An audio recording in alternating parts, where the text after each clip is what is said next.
They're not done quite yet. Welcome into Pickaxe and Roll. Brett's our good friends here at Mile High Sports. I am your host, Ryan Blackburn at NBA Blackburn on Twitter, part of the Mile High Sports Podcast Network. And I am here. I am ready to discuss the Denver Nuggets and their win last night against the Minnesota Timberwolves. Final score 125 to 113. Denver finally getting that offense to go. It's felt a while since Denver's actually had a really good offensive game, and nice to see that Denver brought a little bit of offense as the best offense in the NBA for this season. So good response from Denver. We'll be able to discuss it all. We'll talk about what's going on here. In the previous four games, Denver had scored 116 in game one. They scored 114 in game two, where things were really good for a while until the fourth quarter there. Then they scored 96 in back to back games in game three and game four against Minnesota. So to see them score 125 for a team that has been the best offense in the NBA for a while, like this is a good sign. That's a good sign, a good opportunity for Denver that they are slowly starting to figure some of the important things out. And I think Denver now is at a place where you can potentially look forward and see, okay, what's the goal here? What's the way to actually get this done? For me, game 5 was about recovery. Game 5 was mostly about, hey, you had lost game 2 in a really unfortunate and not Nuggets manner. At least that's how they should view it.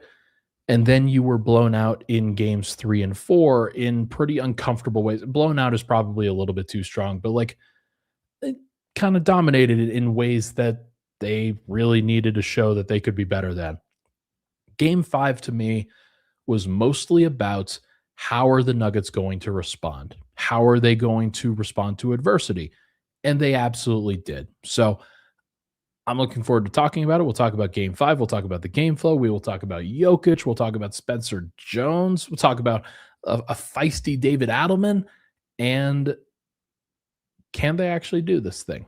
You can only do it one game at a time, one quarter at a time, but can they actually do this? I'll be very curious to see how it goes. Okay, let's break it down. Let's talk about what happened in this one. Jokic, I thought, did a really nice job in this game overall, but he wasn't the one who set the tone. It was Cam Johnson who came out, made his first shot. It bounced off of the rim a little bit, but I thought between his defense, between his attack mentality, his ability to get downhill and to convert in these situations was a really great thing for Denver. And they scored. They scored at a high clip in the first quarter. Needed a little bit of a better defensive performance in the second quarter. Certainly needed it in the fourth quarter, but like they're already up 20, so it was okay. But they won the first quarter 34 to 29, where the Timberwolves turned the ball over 9 times. And I thought to myself, and like I posted this on social, that's actually not a good sign that Denver forced 9 turnovers. I think they only scored 4 points off of those Minnesota turnovers.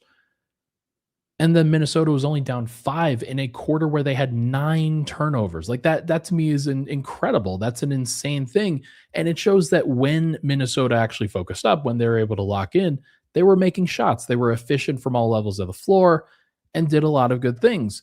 And so it took a better second quarter performance defensively for Denver to really figure some stuff out and for them to gain some separation and capitalize on the offense that was working in a good way. But yeah, Minnesota, you wouldn't expect them to continue at that pace from a turnover perspective. Obviously, if you turn the ball over 9 times in 4 straight quarters, then you get 36 turnovers. But they still turned it over 16 total times after that. Like averaging 5 turnovers a quarter is bad. Like that's not something that Denver usually forces, usually does. And so having that in Denver's back pocket definitely really helped here. Denver needed that. Like, they are often a team that does not force a lot of turnovers. They play more positional defense. They try to keep people in front. They don't go they don't go for significant gambles all the time. They are not super aggressive on the ball because they're often a tired veteran team and don't really have that mentality, but they needed to bring it in this particular one, especially because Minnesota was without Anthony Edwards and we're without Dante DiVincenzo. I've already bemoaned the injuries to those guys. It's horrible that for Minnesota that they have to go through that, especially the DiVincenzo injury. They lucked out with the Ant injury, but he's their best player. He's a guy that should be able to generate good advantage opportunities for them, whether he's going to the rim and finishing over the top of competitive defense, or if he's kicking the ball out to shooters or dumping it off to enforcing, they force a pass because they're double teaming Ant, and then the roll man has plenty of options as a result. But Denver's defense was able to really ramp things up on Ayodosumu. Mike Conley didn't have that many opportunities. He was okay, but clearly the target for Jamal Murray in a lot of those cases when they're able to generate a switch, and Murray finished over him in more consistent fashion. But between Jaden McDaniels having 4 turnovers and overall looking pretty shaky, although there were some pretty impressive plays that he forced a turnover at one point on Bruce Brown. He had a dunk in transition, or maybe it was a layup in transition, but just a really impressive finish. But the crowd was getting on him the entire time. They were saying curse words in combination with Jaden's name. They were doing a whole bunch. They were booing him every time he touched the ball. That was a really, really impressive showing from the Nuggets crowd. They were able to, I think, rattle Minnesota in some ways.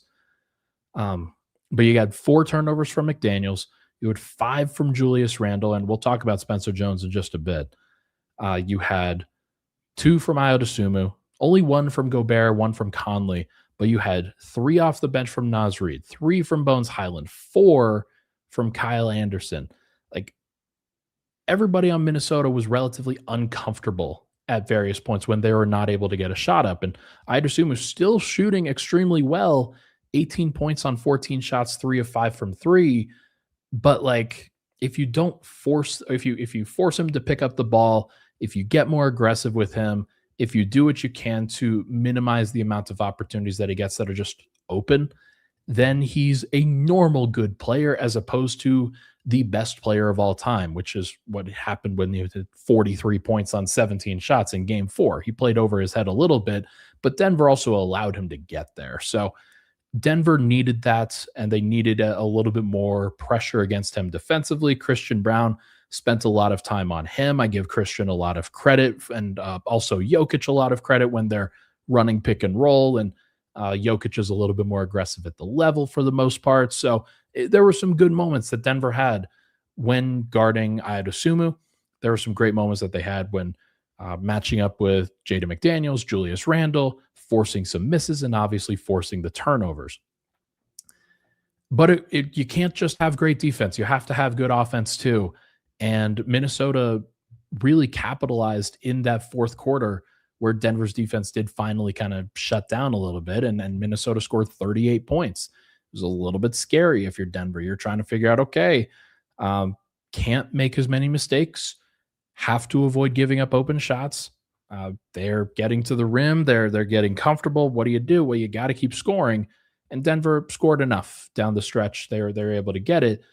But throughout the game, I thought that a couple guys really stood out in terms of the way that they were doing this thing.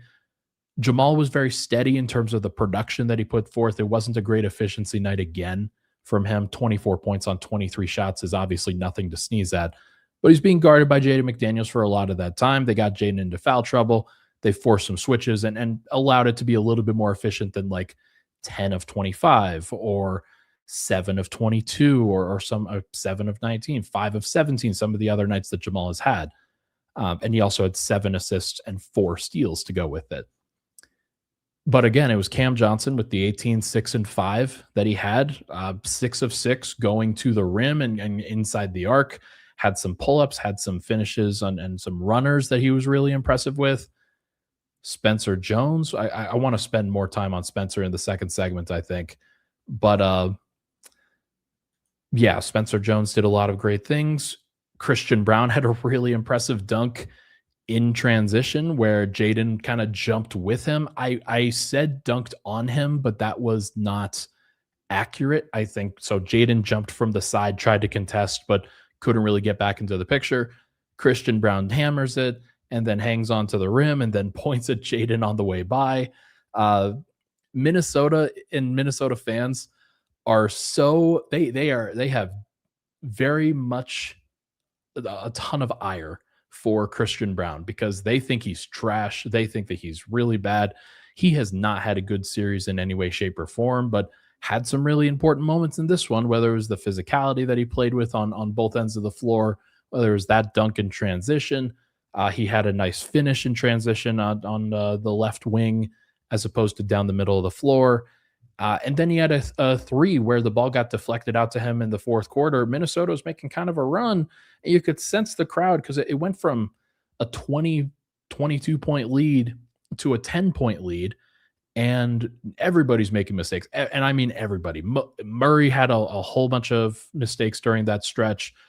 Jokic wasn't fully like I don't really think it was as much Jokic, but there were definitely like a whole bunch of concerns. And then Minnesota started making shots and it became a 10-point game. And the ball got deflected when it was trying to be fed over to Christian Brown. And then Christian caught it and hit a very, very clutch three. Like that is a big time three from Christian Brown. 9 points, 3 of 5, not super like volume filled from a scoring perspective, just 1 of 2 from 3. But the 1-3 that he hit was a really, really big one. So you can't take anything away. Can't take anything away from him on that. Also had 3 steals. I thought his defense was solid. I'm not going to sit here and say that it was elite. There were a couple of times where he got at various points, but no, he brought it in the game yesterday, and so a good response for him. But it was Joker all the way throughout that I think did a really, really, really nice job setting the tone on this one. Again, defense isn't perfect. I'm not expecting him, and nobody else should be expecting him. It's funny. I'm sitting next to Matt, and it's the second quarter, and Terrence Shannon Jr. rejects a screen, and like Jokic wasn't expecting him to reject a screen, and so there was a layup that he got because Joker didn't get back over in time, and Matt's just like what in the world is going? Like how is he doing this again? And I turn over to him and think, I mean, I don't know, man. Like it's not all on him if somebody breaks the rejection of the screen. Now, do you want him to get back over and contest and play with a little bit more effort at those points? Sure. But like that was a given up possession. And then on almost all of the others, Jokic was extremely engaged, very physical on a night where Minnesota used their size to their advantage, where Randall had 9 rebounds, Gobert had 7, Naz Reid had 8. There were a lot of guys that came off the bench and just grabbed some rebounds here and there. Denver was out rebounded 38-29. It's hard to really blame Joker on that one. He had 12 rebounds in the middle and led the entire game in rebounding. And I thought he had a whole bunch of contested ones. I thought he had a whole bunch of ones that were extremely notable in terms of just how much do you want it? How much do you want to be here? How much do you want to deliver in this moment? And he did. He absolutely did. Had a couple blocks, just was very, very good. And most of those were the strip steal block ones where he kind of swipes down while somebody is taking a shot, which technically gets counted as a block, but I think of as a steal. But was just a really, really locked in version of himself. And on the offensive end, yeah, he had a couple of threes that he settled for, missed the occasional shot around the rim, but he was 8 of 11 from 2, 1 of 4 from 3, 8 of 10 from the line, and had 27 points, 12 rebounds, 16 assists. 16 assists. And to me, I'll have to go back and watch some of those. I don't think all of them were wow, what an amazing pass for Joker. but that's not what they needed. They needed somebody who was going to hand the ball off to somebody, whether it was Cam Johnson, whether it was Jamal Murray, and screen the ever loving hell out of that guy and get them free. Sacrifice yourself. Don't do anything super flashy and just create space. Just create an opportunity for somebody else. And you can do it in so many different ways. Joker does that in a lot of ways. And I think that's really valuable from him, that there's so many different buttons that he can press that impacts the game that other centers just cannot do, because they do not have the versatility and the skill set and the IQ that he does.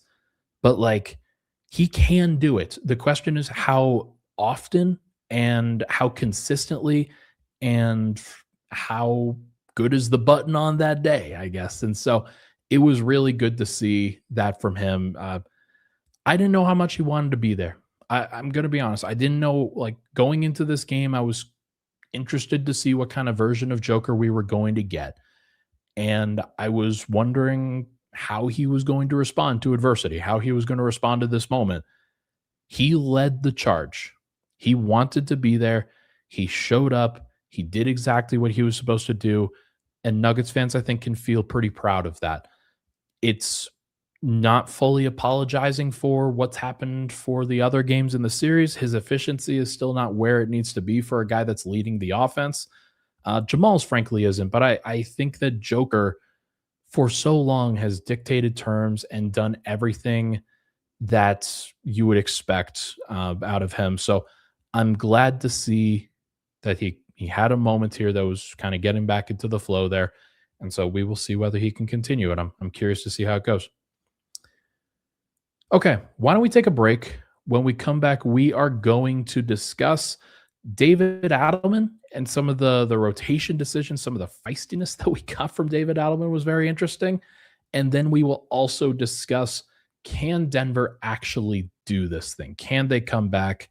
And what does it say about the team if they're able to? We'll be back here next on Pickaxe and Roll.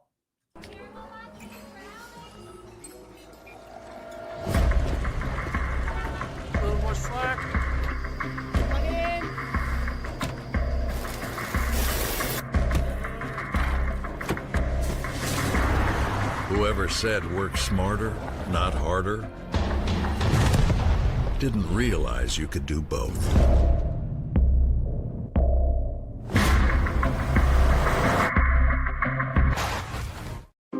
So many bills, like, I can't even afford charcuterie.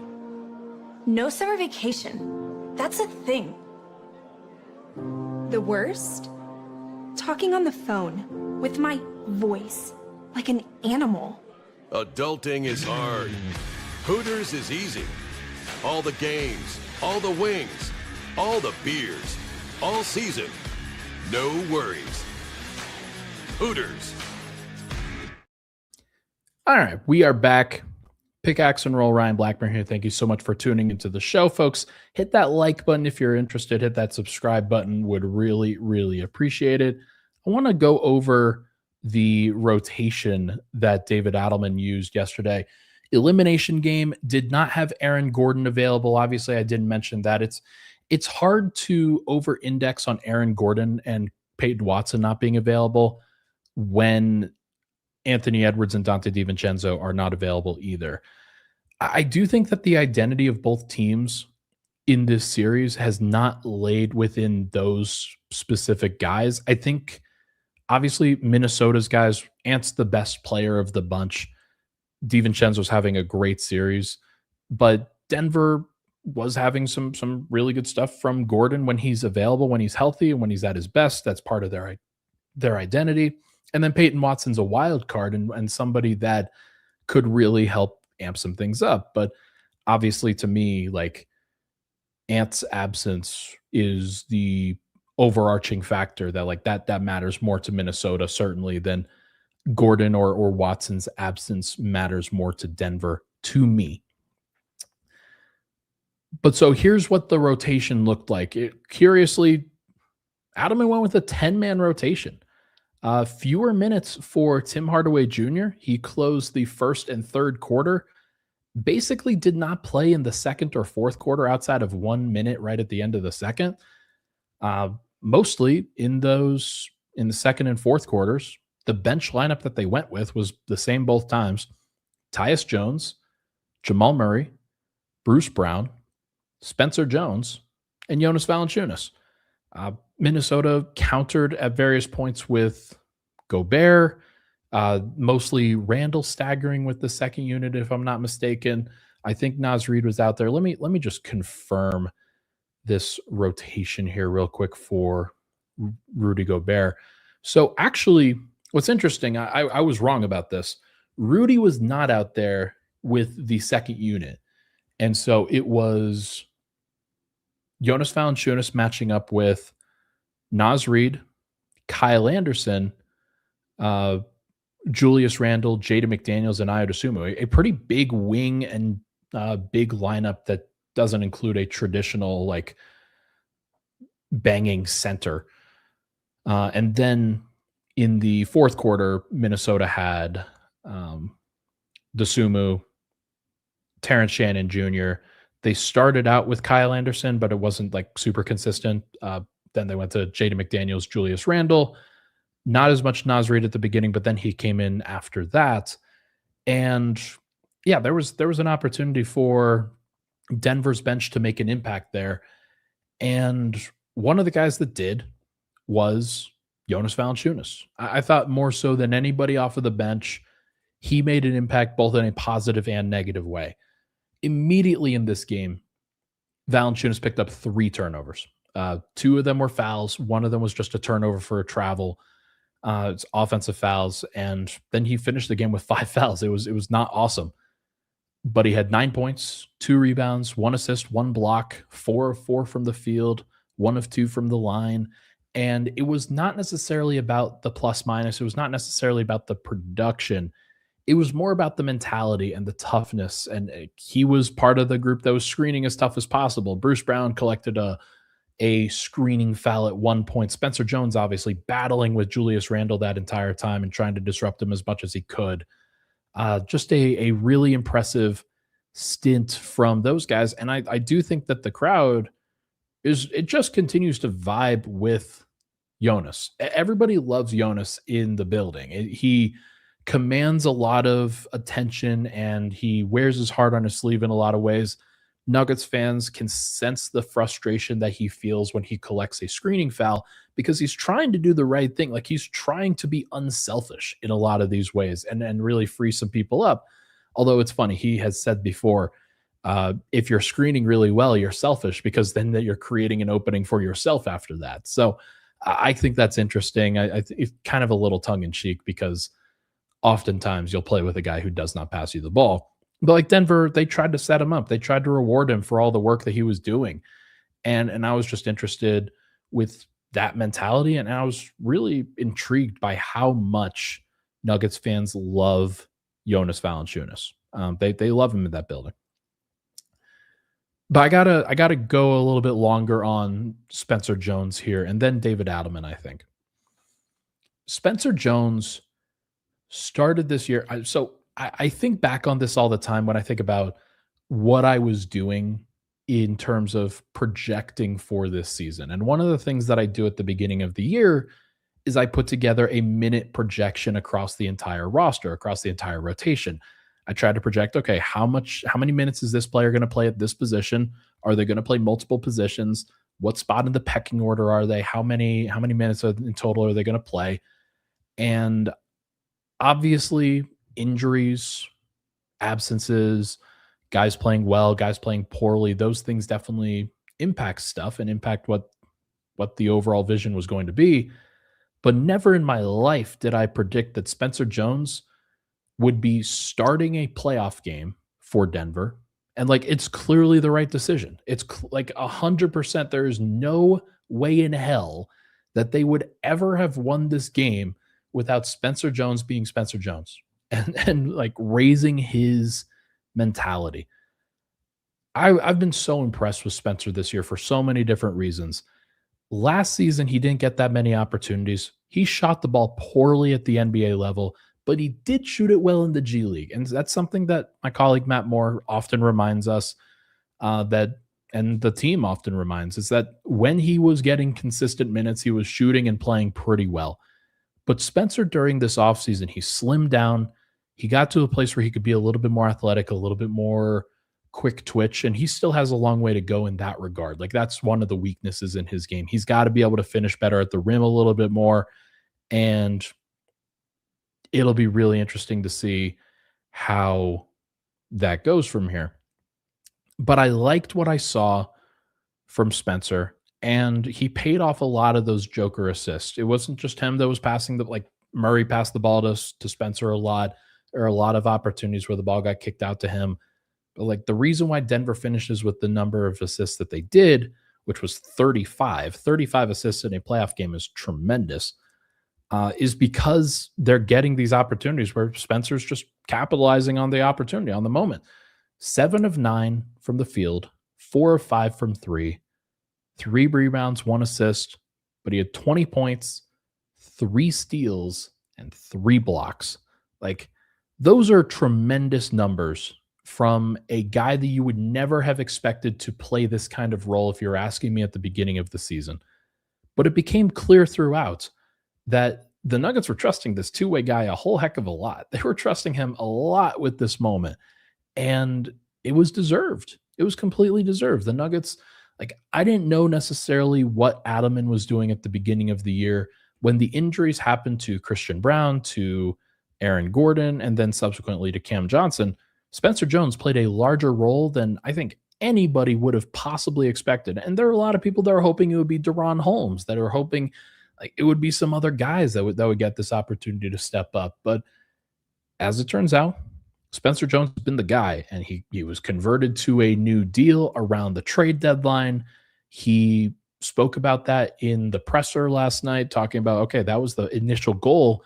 And then the goal after that was to become part of the playoff rotation. Well, not only was he a part of the playoff rotation, he played 37 minutes. Like, this is crazy. 37 minutes in an elimination game for a guy who you like may have known as a Nuggets fan. You might have known him, but you know him now. You very clearly know him now and what he has done. So I've just been very, very impressed with how he has played and how he has approached this thing, and playing with so much confidence. Like, he doesn't get rattled in these moments, and the team has been very, very noted of that as well. Like, they understand that, they see that, and they trust that. So really, really good stuff from him. Yeah. Last thing I'll say in this segment, David Adelman. I'll bring up this rotation again. How about trusting Tyus Jones in this rotation? How about like not playing Tim Hardaway Jr. that much in a situation where you need to play and find some lineups that make some sense? Trusted Bruce Brown and went super small in that backcourt, and it was okay that they did that because they didn't have to face Anthony Edwards, who obviously would have punished that pretty significantly. But between Bruce Brown, between Tyus Jones stepping up and having some good moments, between Jamal Murray doing some good things both on the offensive and defensive ends, like there were some low points for Jamal in this game, but I thought that he stepped up overall. Tyus Jones didn't do a whole heck of a lot. He had 1 made basket. He went to the line twice and made 1 free throw. He had 2 assists and a steal and was a -7. It's not like things were perfect with him there. But I've said this before, when you get to an elimination environment, you throw everything out the window. You just do what works. And so Julian he played the end of the first quarter, didn't work, wasn't good. What wasn't good enough from Julian Strawther, so he did not see the floor for the rest of the game. They trusted a veteran in Tyus Jones. They trusted a veteran in Bruce Brown. They trusted basically a rookie in Spencer Jones because he just kept doing the things that they're asked to do. And yeah, I thought it was very, very impressive. Tony B. Nuggs asks, how does DA not play Zeke any minutes? Because he didn't need to, because they were doing just fine without him. And I don't understand why. Like, where do you think it's going to work? Like, what do you think is the case here? If you look at the rotation and you look at the way that they have built this thing, Spencer Jones played 37 minutes in 36 to 37 minutes at power forward alone. Cam Johnson played the other 12. Jokic played 38 minutes at center. Jonas Valanciunas played the other 10. There's no room. Like, Denver needs to play smaller in some of these lineups. And I think Cam Johnson really paid that off. And could there be some opportunities where Zeke could play the power forward spot next to Jonas Valanciunas or Jokic? Maybe. But like, a lot of the minutes that Zeke has played have been at backup center, and they've liked that group. They like that mix. And I don't know. And Tony says Randall was killing the Nuggets. No, he was not. No, he was not. They were doing just fine. He committed 5 fouls, Randall did. He had 5 turnovers and was a minus 16. He was not the entire reason why Minnesota, like, he had some production. There's no question about that. He had 27 points. He was 8 of 15, 2 of 4 from 3, 9 of 11 from the free throw line. You know when those threes happened? Right at the beginning of the game. As long as he wasn't getting fouled, the Nuggets were going to be willing to live with it, because when he's the one that's making decisions for the team, it's okay. It's okay. Spencer Jones played Julius Randle really, really well in this game. And I don't understand why, like, I think you could question David Adelman and some of the mentality stuff and some of the decisions at various points. Don't question his faith in Spencer Jones. What are you doing? Like, that is not even close to what should be happening here. Gosh. Okay. What I will say about David Adelman, very feisty in the post-game presser. He was rightfully, I think, miffed about he was rightfully miffed to me about not playing some guys and about the mentality and things like that. Like, he's defending his players. He's defending the idea that they're not having competitive spirit in some of those games.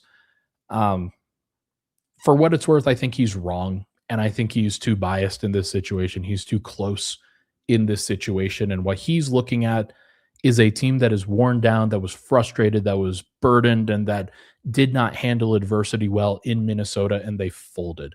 Mostly, like, I think Jokic folded in a lot of those ways. I think Murray made some really heinous errors at the end of game 4.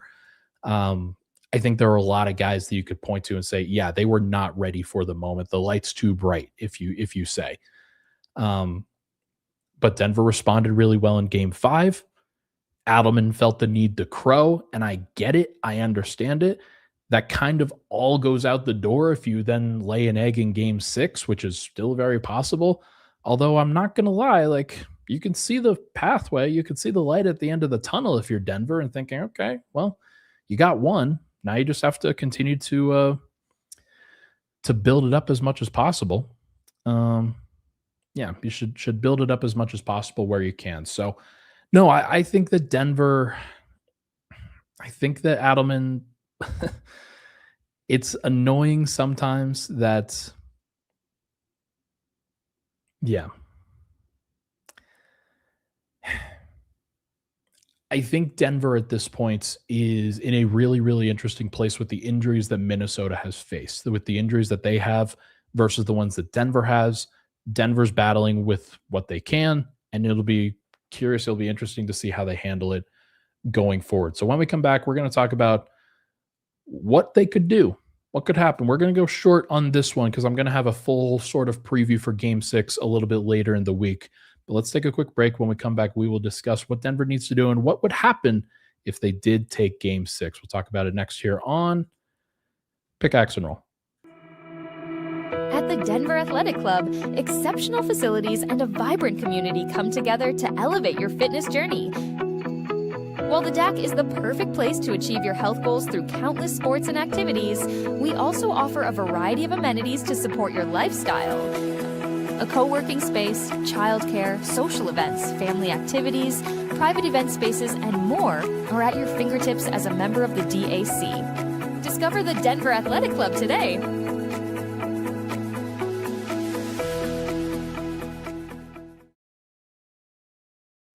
All right, we are back.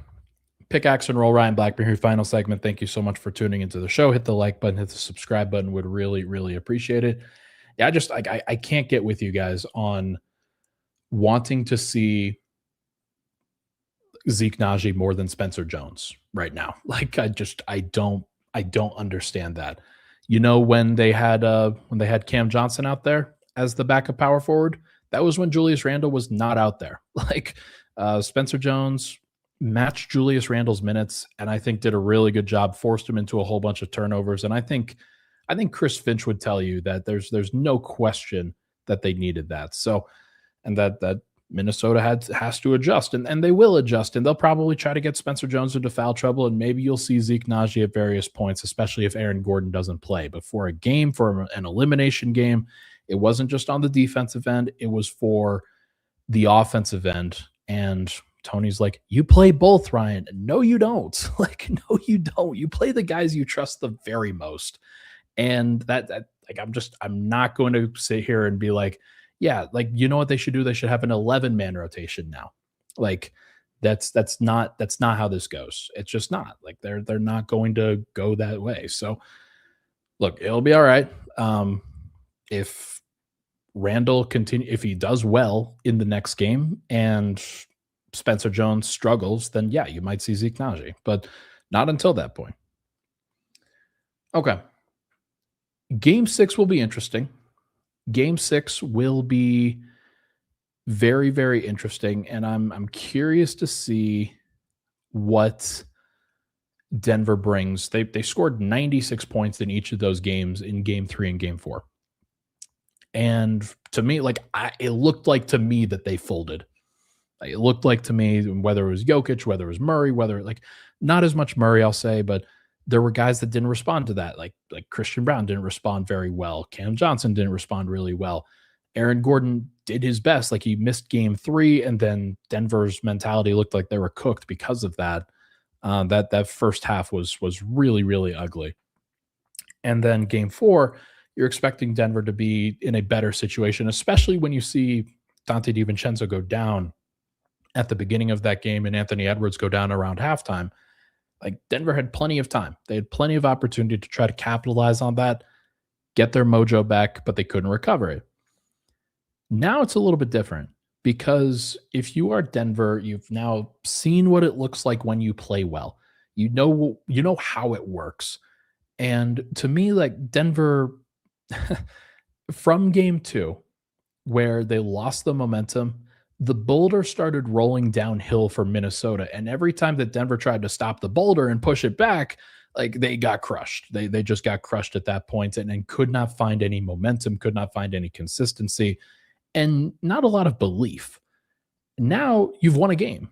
You've seen what it looks like when you win. You force turnovers. You make shots. You go through the process. You see Jokic going to the rim. You see him fighting through Rudy Gobert and getting to the places that you need him to go. And you understand what it looks like and how it's supposed to feel when you win a basketball game again and when you win a playoff game. It is very different. It is very different. So, yeah, we will see where they decide to end up with this. But I'm looking forward to the adjustments. I'm looking forward to, like, Minnesota's crowd is going to be crazy. I do think that that's going to play a factor in this, that Denver's crowd was so good and the environment was so good. Initially, there was a lot of concern, like from the crowd. There was a lot of like, hey, what are you going to give us in this moment? And then when Denver went up like 5 or like 7 in the first few minutes of Game 5, the crowd got behind them and they were very, very excited. Yeah. Okay. I don't know why. Like, okay. Can we address this really quick?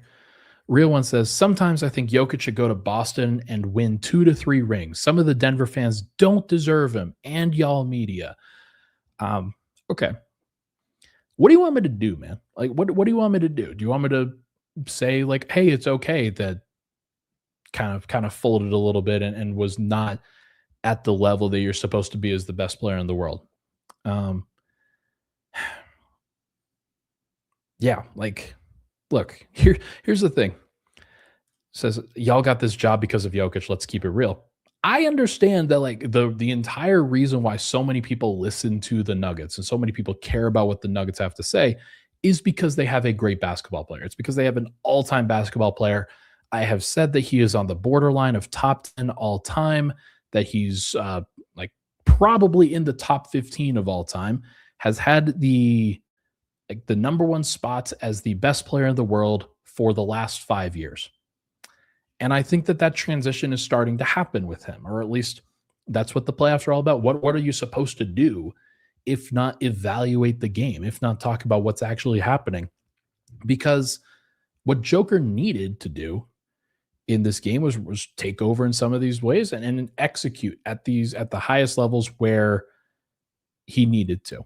And he didn't ultimately do that in games 3 and 4. Like straight up. Like game 4, I thought he started the game really well, but he finished 1 of 10 from the field and didn't take a shot from the 8-minute mark of the third quarter to the 2-second mark of the third quarter. Like, for me, you have to evaluate that. You cannot just pass over it. You cannot gloss over it. That's unfair to the actual evaluation of what happened. And that's what I'm trying to get to in my analysis when I'm talking about the game, when I'm talking about this Nuggets team. I'm not just talking, this is not like Pickaxe and Jokic. This is not Pickaxe and Nikola. This is Pickaxe and Roll. And it's about the Nuggets. It's about the Nuggets as a team and what they are doing. So there's going to come a time where Jokic leaves. There's going to come a time where Jokic, whether he decides he's done with Denver, whether the Nuggets like trade him at some point, whether like, I don't know, when he decides to retire 6 years from now. I don't know what it's going to be, but you know what's going to keep happening is I'm going to keep talking about the Nuggets. And I think Nuggets fans appreciate that. Nuggets fans value that. If you're just here for Jokic, you're probably going to dip when Jokic dips. And like, I'll probably lose some viewers as a result. And like, I've fully addressed that and have been comfortable with that.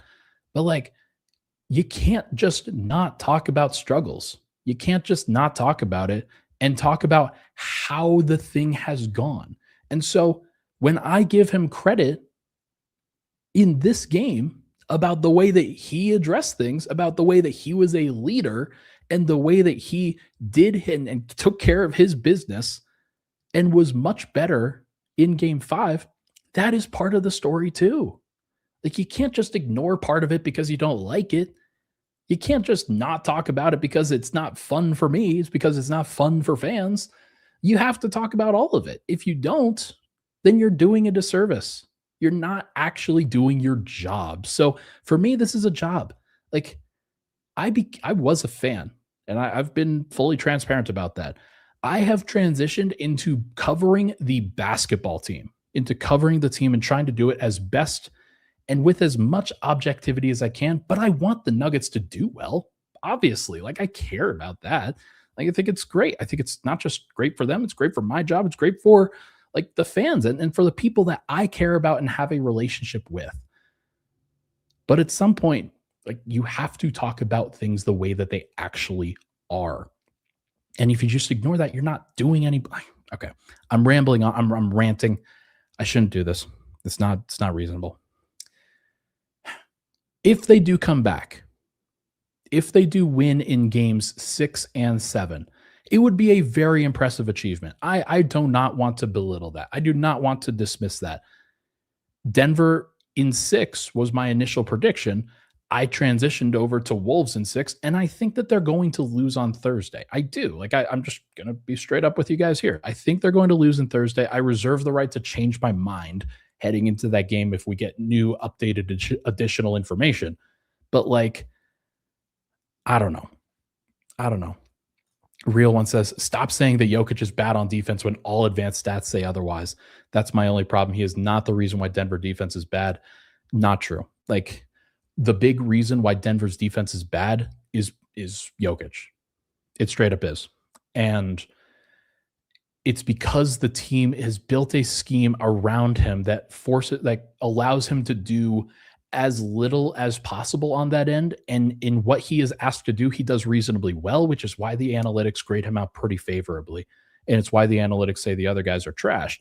But the actual scheme itself is designed around Jokic's flaws. It's designed around what his skill set actually is. And so why do they not play drop coverage when he's a lack of mobility kind of center?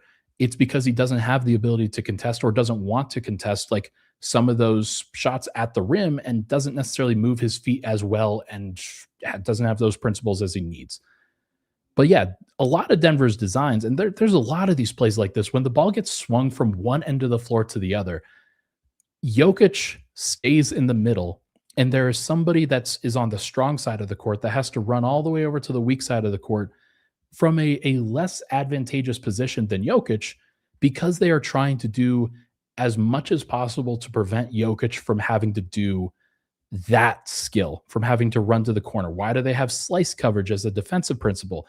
It's so that they don't have to have Jokic go out to the perimeter and get cooked there. They rather keep him closer to the rim. So like you can say all these things and you can talk about all of the like the criticism and whatnot. I get it. You don't want to get criticism for your guy. Like I understand it. But you got to talk about it the way that it actually is. And most teams with their center, like they force those guys, they ask those guys to go out there and go on an island, and sometimes they'll get cooked. Denver doesn't ask that from Jokic anymore because they're trying to minimize as much running for him, as much movement for him as they possibly can.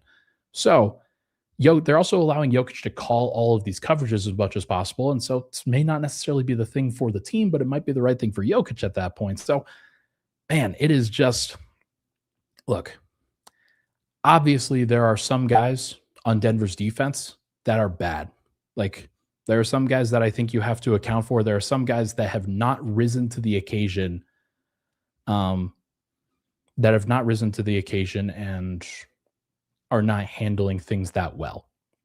But like, I do think that Denver recovered a little bit mentally in this one. They recovered. They used their physicality. They used screening. They used just the willingness and the drive and the desire to not go home to their advantage. And I do think that there is a point where if the Nuggets can do that again in Game 6, it would be surprising because they scored 96 points in each of those two games. Like, are they going to be able to score enough in those moments? Minnesota's defense is still going to have a pretty good advantage, but Denver can, like, if they can stop some things on the offensive end and turn in some transition points and put Minnesota into an uncomfortable position where they feel like they have to score a lot to keep up with Denver, that is where Denver wants to live. Like Denver does not they do not want a 100-98 game. They want a 120-115 game. They want their offense to flow. You always feel like you're in a pretty comfortable place in those places. And Denver's been super, super uncomfortable for a lot of this series. They finally got some things. Jokic finally got some things to go on the offensive end and looked like himself, like the best player in the world that he has been for a long time. And so let's see if he can do it again. Let's see if he can make it work. I'll be very curious to see how it handles. Okay, I'm done. That is going to do it for this episode of Pickaxe and Roll. Sorry for the ranting. Hopefully you appreciate as much of the objectivity as I can try to give. Thank you so much for tuning into the show. Really appreciate the support from those that are supporting on the podcast. It's always important to, I try to cover it as honestly as I can from the point of that I see it. If people disagree, I get it. I'm not going to belittle people that have a different opinion than I do. I'm going to tell people my perspective, and you guys see where it goes from there. Everybody, hit that like button, hit that subscribe button. Would really, really appreciate it. We'll talk to you guys on Thursday.